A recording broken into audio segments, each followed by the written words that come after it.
In this, how to fix the Steam too many login failure error in message. So first we need to go to settings and go to network internet and check the VPN and proxy should be in turn off mode.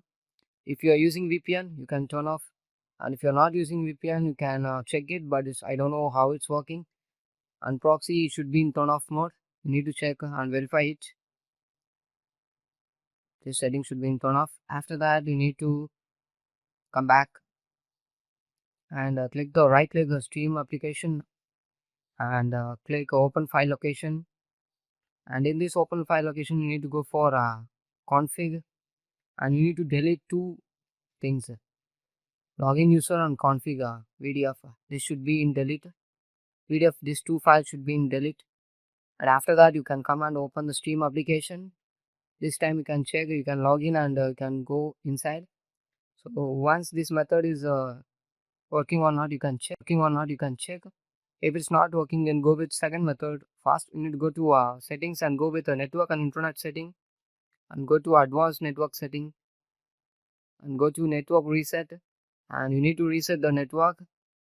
And this is the second method, you need to reset, and after that you need to restart your PC. After that you can check still the error remains, and go with third method, window defender firewall. In this you need to click the window defender firewall and click allow an app or features for window defender firewall and click change settings.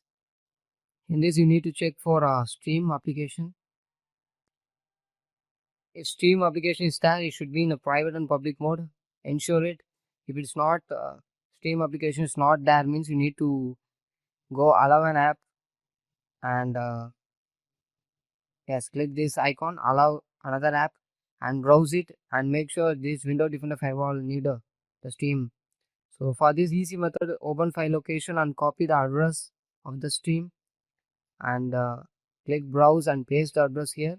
You can easily get the Steam application here. Scroll down and you can get, click open, and you need to add it. I already have, so I not added. So you need to add the Steam application in the window defender firewall and make sure it should be in private and public mode. After that, you need to restart your PC to make an effect. Thank you.